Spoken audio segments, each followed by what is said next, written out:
Hello, everybody. Welcome to Broadway.com's Live at 5. It is Thursday, July 18th. I'm Beth Stevens. I'm Paul Wontorek. And we're here in the studio with Caitlin Moynihan. Hello. And I'm very excited because April Matthis is here. I know, and you just saw her show. In Toni Stone at the Laura Pels Theater, Roundabout Theater production. So good. That's my review. So good. 2-word review. Put it in the front of the house. We're going to talk more about Stevens. that. So good. We're going to talk about that in a few minutes, but first, our top 5.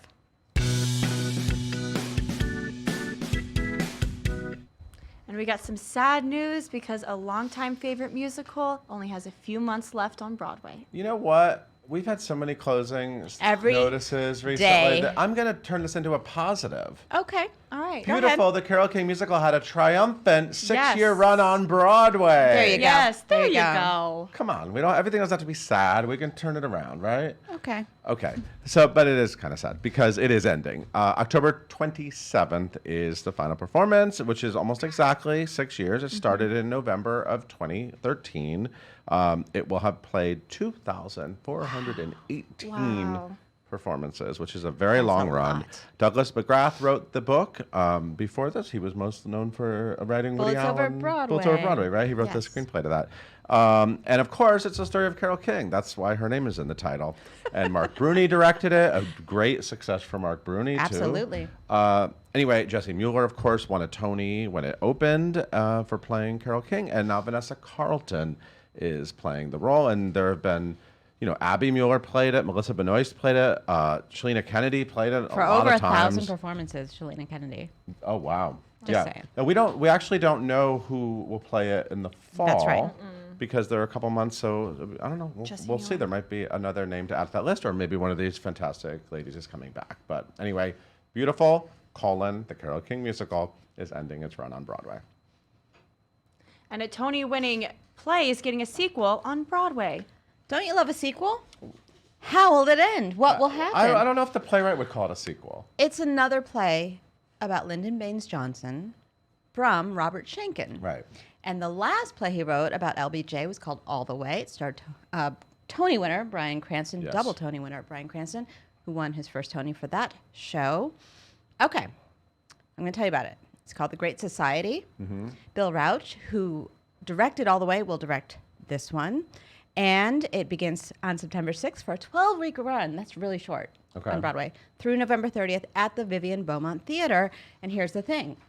LBJ will be Not played by Bryan Cranston. no, different Brian, spelled differently. Brian Cox. Oh. Brian Cox. Also who's talented. a wonderful actor. Yeah. So, but he's joined by Mark Kudish, Richard Thomas, and Grantham Coleman in his Broadway debut. Good stuff. Good cast. More LBJ. Do you want me to tell you what it's about? So is it like later in his life? Like, That's what a is the good story question, Paul. Thanks for asking. Let me tell you. I don't know. I'm assuming yes. I'm assuming it's later on in his life. Later on in the time. It's gonna be the good. life and times of LBJ. Because All the Way was his. That was his campaign slogan. All the Way with LBJ. Here? Yes, it was. There are buttons that say that. And this is some wonderful news.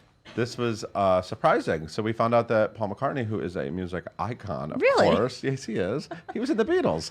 Oh.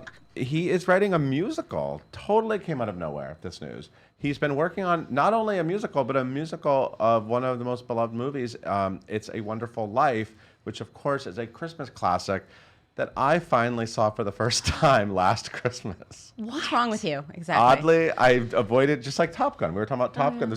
I haven't seen Top Gun. Sorry. Anyway, unrelated. Very unrelated. And there have been musical versions of It's a Wonderful Life in the past, but not written by Paul McCartney. So this is expected to make its debut in 2020 in the UK. And of course, everyone's going to be buzzing about bringing it to Broadway. Lee Hall, Tony winner and Oscar nominee, is collaborating with him. And wow. Bill Kenwright, who's a very fancy producer, British producer, is shepherding the show to the stage. And of course, the movie It's a Wonderful Life, I now know what it's about. It's about Are you going to tell us? George Bailey. Oh, really? Who considers ending his life on Christmas, and then Clarence, the angel, comes down and shows him what the town and what the world would be like without him. And it's a beautiful story, and I cried, and I'm sure I'll cry when Paul McCartney finishes writing his musical and I get to see it. Wow, that's a lot. And this spectacular show is going to get a spectacular original cast album. I mean, are you surprised? Well, we Are you surprised? said this the other day. We kind of and said were this when getting, Danny like, Burstein was The publicist here. was like, don't say say there's it. an album. It's now a public thing. The cast album from House of Iona and RCA Records is set to be released this fall. There is not a date yet. But, you know, you're going to get to hear Karen Olivo and Aaron Tveit and the whole cast of the show, which opens next week on July 25th. People are going to be really hungry for this album by the time it comes out. And by They already people, are. we mean Paul especially. I got to learn the new Elephant Love medley. You do. It's different than the movie one. It's like twice as long. And this musical is heading out on the road next year. Way to go, Paula. Remember that line? Nope. Do you really not know that? I mean, it's what year is 1982, 1983? 82. Okay, I was close. The movie An Officer and Gentleman, Richard Gere. And remember, he like lifted her up I out remember the that. factory, and then That the was on the coworker poster. went, way to go, Paula. It was a great moment. okay. Anyway, I hope that line's in the musical. It's a great moment. They've made a musical of Officer and Gentleman. It actually, I think it premiered in Australia, and then it was done in the UK. And now they are launching it's a reboot of this production, and it'll be a North American tour starting in 2020. Really interesting person working on this, Dick Scanlon, very who of talented. course wrote one of our favorite musicals. Thoroughly Modern Millie. Thank you, Beth. With Janice Story. He's also a director. He directed that Jake Gyllenhaal, Ellen Green, Little Shop of Horrors a couple summers ago. Yes. Anyway, and he's worked with City Sherry Renee Scott, right, on Everyday Rapture. Anyway, he's writing a new book, and he's directing the tour. It's about basic training. And about more. romance and And about more. like falling in love with military guys and getting yelled at by the guy that tells you to do the push-ups, whatever that's called. Luke Gossett Jr., remember that? Yeah, I remember that. But Anyway, but really interesting. The musical features, of course, the song "Up Where We Belong," Very which important. is one of Beth's favorite 80 romance ballads. How did you know? Power ballads. Karaoke but special. also, when they did it in London, and I'm assuming it's the same, when they did it in England and Australia, it features 80s hits. So it had, originally, I don't know if the new one will, but originally it had Girls Just Want to Have Fun in there, Living on a Prayer, Material Girl, some Madonna, Heart of Glass, some Blondie, and... these people don't know what you're talking about. Yes, These they millennials do. have no idea. And I'm just also kidding. the song Don't Cry Out Loud, which has already been featured in a Broadway musical called The Boy from Oz. Remember? Don't Cry Out Loud. Yes, Peter of Allen wrote course, it. yes. Anyway, this is a national tour in 2020. Who knows what'll happen? Maybe it'll end up on Broadway. We don't know, but you can see it all And no over the casting country. yet, I right? will be going to see it. Way to go, Paula. I'm going to say it if they don't say it. Way to go, Paul. Thanks. Oh, let's What else is say on what the site? else is on the site. Well, Yiddish Fiddler on the Roof celebrated a year of their Nice. production. Nice. Pretty exciting with their director, Joel Gray. Happy anniversary. Happy anniversary. Mazel tov. There's a new vlog from Harry Potter and the Cursed Child from James Snyder. And they showed their elaborate warm-up that they do. There's a lot of movement, and they show off their muscles, too. This is a kind of a ripped Harry Potter. Speaking of Harry Potter, we have some book news that there is a Yes. Harry Potter behind-the-scenes book coming out November 5th. And also, they made a children, Beverly Bass, the real Yes. pilot that is in From Come From Away. And of course, the song, what's the song called? Me in the Sky. Sky. That's also the name of the children's book. It's really cool. They sent a copy. It's like an illustrated book about her life. It's really cool. They turned her story into Oh, let's have a an reading. You should get it for your daughter. Okay. She'll love it. She will love it. And also, they announced a cast of Prince of Egypt, which is happening in the West End, and Fleabag will be on in movie theaters from the West End, and that's it. There's too much. April's here. April's here. April Matthis is here. Thank you, Paul. Toni Stone. Happy I'm out. early weekend to you. Yeah, we're not on tomorrow. So We're this not is on kind tomorrow. of like a Friday, but Kind of like that. Caitlin, will you tell us about our guest, please? Gladly. Yes, we have Ms. April Matthis here with us in the studio today. She is currently playing Toni Stone in Off-Broadway's Toni Stone. She's telling the true story of the first woman to play professional baseball as part of the Negro League. This is awesome. It's a true story, and she's playing the main woman herself. She's been seen off-Broadway in Everyone's Fine with Virginia Woolf, Measure for Measure, Signature Plays, On the Levee, The Sound and the Fury, and Fondly. She earned a 2015 Obie Award for Sustained Excellence of Performance. So, guys, we got a legend. I've been saying that a lot. We've had a lot of legends with us this week. She's amazing. Follow her on social media at April Matthis to stay up to date on what she's doing. And please leave all of your questions in the comments below. Please welcome April and Beth. Thank you, Caitlin. Welcome, April. Thank you. So good. This show is so Good. Now, when you follow April Matthis on the social media, it's 2 T's. I just want to let you know. Or you're going to get the for wrong that. Yeah. person. Yeah, that's a and wrestler. That's a wrestler. You're going to be so confused. Yeah. Let's talk about Toni Stone. This is a tour de force performance. Am I right that you don't leave the stage? I leave it briefly. For how To long? get like water. You take a sip and you're back out there. Yeah, and it's like right after the intermission, so I've already recently had water, so it's kind of It's not important then. superfluous. But you've got the full first act where you don't leave. You're there. Oh, I'm right there. A lot of people don't know who Toni Stone was, including the playwright Lydia Diamond didn't even know originally. Let's just educate our viewers about who Toni Stone was. Toni Stone was the first woman to play professional baseball in the United States. She did it in the Negro Leagues, which were professional baseball in the 1950s. And in 1953, I believe it was, she signed with the Indianapolis Clowns. She signed, I could be wrong, you've done all your research and I just did like this much. She found a place on the Clowns because she was replacing Hank Aaron. In the lineup, yeah. In the lineup. Yeah. What? Isn't that amazing? Second base. Second base. You have to list off so many statistics in this show. I mean, I don't really understand how actors learn their lines anyway. I know that's a really like lame thing to even bring up, but this is very specific. Tell me about wrapping your head around that. I'm going to shout out Kelly McAndrew, who is a brilliant actor and also was our AD on this show. And she was instrumental in getting us the stats that would have been appropriate to the time period where our story is told. Some of it's in and around her being with the Clowns. So some of it is before, she quotes baseball stats of Negro Leagues players that she would have known at the time, and there's a part in the play where we qualify it and say, I could tell you every stat of every player who I know about, and she makes a distinction between that and all the players in the world, because you can't know all the players in the literal world, and we make a point of her being very literal. So I quote stats at length. Buck O'Neill, Buck Leonard, Cool Papa Bell, and we called it perseverating, which is kind of like something that people on the autism spectrum might do sometimes as self-soothing, and we don't necessarily have a diagnosis for Toni Stone, but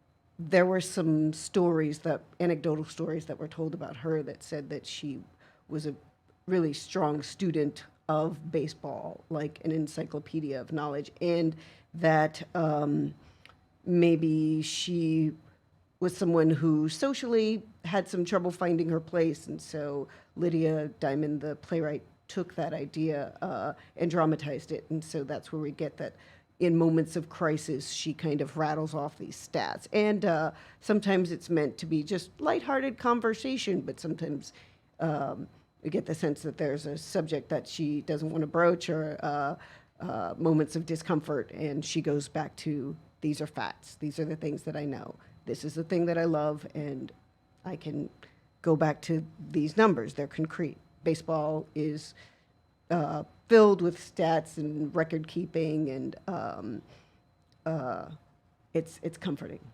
It's so good. And, part of what makes this show so compelling for me is the way it's told. It's not just what you're saying. It's not just that you're learning about this historical figure that is important that most people don't know, but you're also, the way the story is told, it's poetic and it's acknowledging the audience. Yep. Tell me about how that is for you to actually be able to look out into the audience and bring them in. It's really interesting because as a theater goer and a theater practitioner, I know what that is. And I personally, as a theater goer, have the tendency to be like, oh, you're going to talk to me. Oh, I don't know. What does that mean that I have to do to meet you?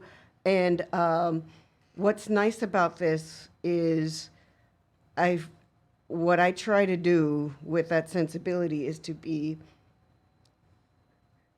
I mean, this is maybe a little meta and going into the weeds of my actor brain, but there's an acknowledgement of like, yes, this is a theatrical device, and I know we're doing it, and it's going to be okay. And there are going to be some scenes where the fourth wall comes back up, and you can just kind of watch that scene. But I'm going to contextualize it for you. And some people have described it as part stand-up muscle-y type thing, which that's another performative idiom that makes sense to me of like, how do you talk to people? I mean, there's a certain amount of like acknowledging we're in the room together in real time at the Laura Pels right now. Yes, this is happening. What? Blackout? Oh, I didn't know about that. Oh, there's your cell phone. Yes, I do know that, but we're going to keep going. I feel like there's air around it so that you don't feel locked into, because I am looking at you and talking to you, therefore you must respond a particular way. There's room to just kind of be in the room, and it's just an acknowledgement without like, now I'm going to make you get up and come sit here, and Right. you know, like where are you nervous. from? You know, Right, like right. it's not that, but I feel like there's also something very much in the character of Toni that makes it a safe, permissive space, and she's got a folksy quality to her that I think disarms people, so it doesn't feel like I'm talking at you. And I can go off on tangents, and that's a kind of unreliable, and I think just kind of lets us know that we're always watching something theatrical. So I read that you weren't much of a baseball fan, Yes, you did read that. but you've done some research. Oh, yeah. So tell me, and you got to like interact with the Mets, I got to interact with Robinson Cano. second baseman. Yeah. He's very tall and handsome. Go on. He's, yeah, not as tall as you would think. Handsome, yes, very much. So what did he tell you? What did he? He was talking to me about like where your left foot is when you're second base and just like leading. I mean, the thing is, we don't play a full game in real time with real bats and balls in the show. That wouldn't really work in an off-Broadway theater. No. I mean, you know, there was a moment in rehearsal where we thought that maybe people would be juggling, and it was like, let's not do that, because it only takes one time for someone to get clocked in the face with a hard ball. So true. And we care about safety. So I met him, and the experience of being in his presence and his stature, and just having him say anything to me was kind of inspiring. And then And he gave you some physicality. some physicality, which, you know, we also had a couple coaches come in and work with me on some moves that I do in the show. And I myself went to the batting cages a few times at Chelsea Piers How'd and you worked do? with a friend. I got better. I got better, and I had a couple of streaks. And, you know, it's something that I know that I can go to from time to time. And all of that is helpful to tell the story in our bodies. And we also have wonderful choreography with Camille Brown Camille Brown, who is a genius. is a genius and was so kind and shared her very exacting particular genius with us, and like made us rise to the to her level, you know, not being necessarily dancers in our body, but being able to move with precision and full commitment. You've had such a wide-ranging career. This is a woman who's played Harriet Tubman and Nancy Drew and Toni Stone. Yep. So how do you choose your roles? What appeals to you about this story versus some of the other projects you've done? I really like playwrights, and I like language, and I like questioning what is theater and what is theatrical. As much as, you know, at this point, it would be novel to me to do like, you know, Noel Coward or, you know, some kind of like straight theater. But I feel like coming from downtown, I like to work with new plays by living playwrights that are always pushing the boundaries of theatricality, like playing Black Nancy Drew in Jenny Schwartz's Iowa, she's one of my favorite playwrights. Yeah, I like language. I like weirdness. I like highly intellectual, esoteric, crazy stuff. And this play isn't really that. It may be in the telling of it, but it's not hard to follow. You don't have to be a baseball fan. No, but the staging is pretty theatrical. Yeah. It's like we're in this scene now. We're in this And scene it's now. I'm all talking male to you. cast. At least Yeah. on stage, it's an Yeah. all male cast, but not every character is male. So Yeah, you're and just sort of playing with that a bit. Yeah, and we jump in time back and forth, and I jump in time from the narrator who's omniscient and kind of speaking out of time, and then going into a memory, going into childhood. And I think even though for me, it feels deceptively very clear in the storytelling, like there's the first 15 minutes of what kind of world are we in? Like, is it a world where I'm going to introduce everything to you, introduce the rules to you, talk directly to you, make jokes, and then everyone on stage is part of the storytelling, direct address to the audience, and then they're not anymore. All of those are, it's hard dramaturgical work. And, Lydia is another complex playwright in that way. She is, and of course, Lydia Diamond, in case you don't know, wrote Stick Fly, wrote Smart People. You've seen her around.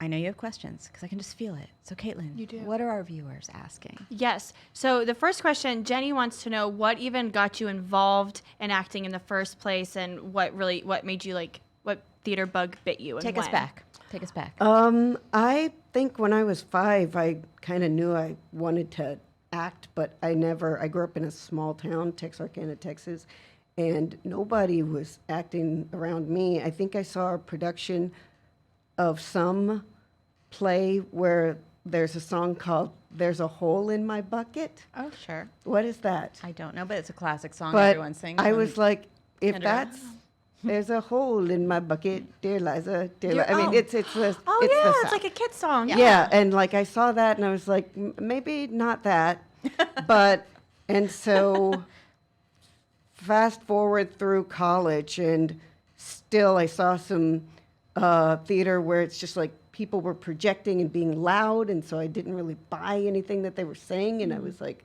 still not that. And then my last year at school, I took a performance studies class that was cross-referenced with women's studies, and it was called Actual Lives, and it was kind of like performance art, and it was kind of like you can do whatever. Anything can be performance. This could be performance. Standing here could be performance. And from there, I was encouraged to make up contrasting monologues and audition for a community theater production of A Tale of Two Cities at the Vortex Theater in Austin, Texas. And I was cast in the role of Bloodthirsty Man. And that was my that just acting launched debut. your imagination, didn't The it? rest is history. That's amazing. That is amazing. I feel that from you. I knew. Yeah. Bloodthirsty man. Yeah, still there. So Amelia wants to know, what is your favorite thing about being in Toni Stone? My favorite thing about being in Toni Stone, I think she's funny. I think she's really funny, and it walks the line because there's some harsh racial truths in the show, and it's hard for some people. But when you have lived the experience, there's a way that you can hold it. And one of my favorite scenes is a scene where all the guys, or most of the guys, save one, are playing these racist baseball audience members, fans, that's what they're called in sports. And they are yelling these epithets at us, and I am telling the young guy on the team to watch the play, how we're gonna not throw the game. And the first time we did it out loud, it cracked me up because just these guys know, we all know as Black people what hate speech sounds like, and that particular Southern fried flavor of it, and the fact that these guys are virtuosos at it. And that's kind of, when I was a kid, that's what we would do around our house, like joke like, oh, listen to me, this is what, I'm a racist cop, this is what I'm saying behind your back. It's just something like taking that on. And that she's filtering it out. The character's filtering it out. Or to is she? concentrate. Well, she's doing both. She's multitasking. She's multitasking Yeah. is what she's doing. Yes. She knows exactly everything that they're saying. Yes. And we use it later in the play. We take that language and reflect it back in a particularly heightened scene choreographed by the brilliant Camille Brown. And I love the humor of her and how there's a real kind of power in not falling victim, and I don't know, the way that she meets circumstances. And there are other moments where she meets crisis and just how she responds with such strength. I think what you don't see ever is her being a victim. Right. She can be vulnerable, but not a victim. And that was important to me and important to Pam McKinnon, the director, and Lydia, and all these really smart women in the room. And it's really fun to do. That's great. All right, I think we have time for one more question. Yeah, Caitlin, let's 'cause we do gotta one go. last question. And Elise says, if you could travel back in time to any event in history, which time would you go back to? God, that's deep. Any event in history, any event in the whole big history, question. recorded history, what would I don't know. I'm just thinking about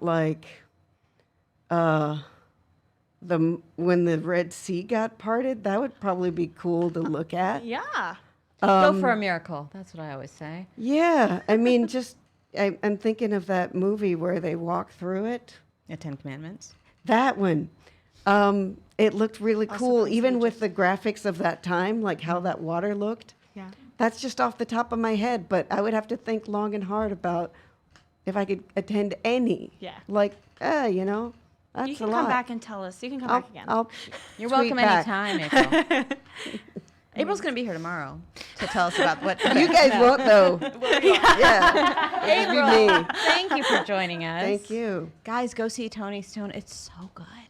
And it's at the Laura Pels Theater. It's a Roundabout Theater Company production starring Miss April Matthis. 2 T's, people. 2 T's. Caitlin, will you take us out? Thank you guys so much for tuning in today. We're live at 5 every single weekday here on Facebook. You can listen to us wherever you get your podcasts by searching for #live@5 and hitting that subscribe button. Be sure to tune in on Monday when we talk to Mr. Ethan Slater all about his Feinstein's 54 Below show.